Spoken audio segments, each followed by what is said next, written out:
আসসালামু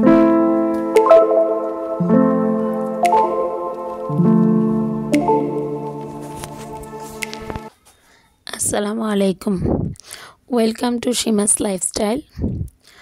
আজকে তৈরি করতে যাচ্ছি মোমো। আপনাদের অনেকেরই রিকোয়েস্ট ছিল মোমোর ভিডিও দেওয়ার জন্য, তাই আজকে মোমো বানাচ্ছি। বাচ্চারাও খেতে খুব পছন্দ করে, তাই বানিয়ে নিচ্ছি মোমো। ময়দাটা একটু লবণ আর তেলের সাথে একটু মিক্স করে নিচ্ছি।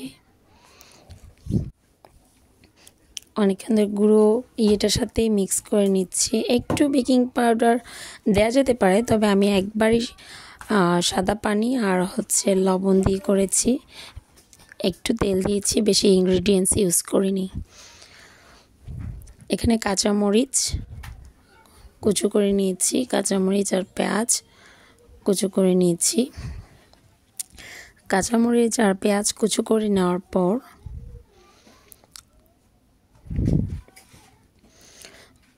গোশতের কিমা করে নিয়েছি। গোশতটা অনেকে ব্লেন্ড করে নেন, তবে এটা তেলে দেওয়ার পরে ব্লেন্ডটা আবার ওই ঝুরি ঝুরি টুকরো টুকরোই হয়ে যায়, তাই আমি কাটাটাকেই প্রেফার করি।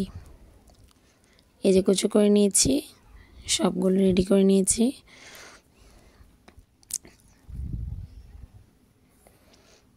পেঁয়াজ কুচি, কাঁচামরিচ কুচি আর মুরগির গোশতটা আপনারা চাইলে পছন্দ মতো ভেজিটেবলস দিয়েও করতে পারেন।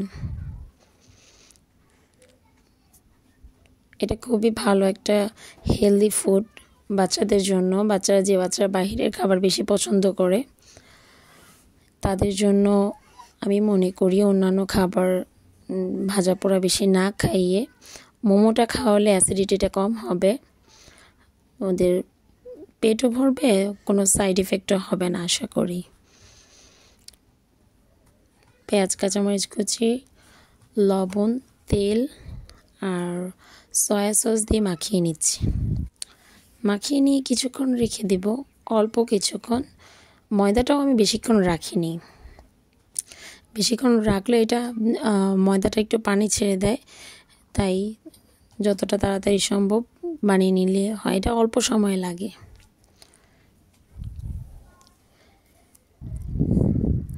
মুরগিটা ভাজতে বসিয়ে দিচ্ছি। আমার মেয়োনিজের আরেকটা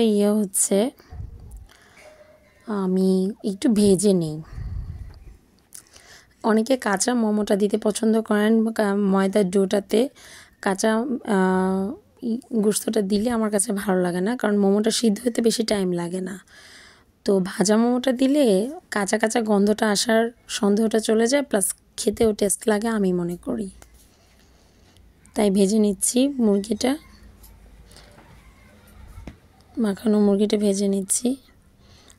ভাজতে বেশিক্ষণ লাগবে না, আপনারা 10-15 মিনিট 12-13 মিনিটের মধ্যে হয়ে যায়। কাছে থেকে একবার একটু ভাজা ভাজা করে নেবেন।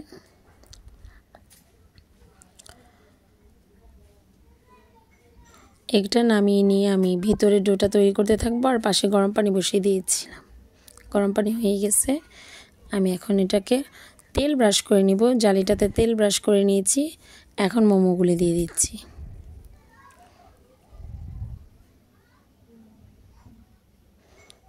কয়েক লেয়ার দিলে, 2 লেয়ার দিলে আপনারা তেল ব্রাশ করে নিতে পারেন, এতে করে একটা মোমো আরেকটা মোমোর সাথে লাগবে না।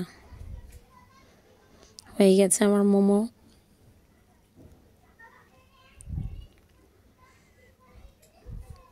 কেমন লাগলো আমার রেসিপিটা জানাবেন, লাইক করবেন, শেয়ার করবেন। আসসালামু আলাইকুম ওয়া রাহমাতুল্লাহ।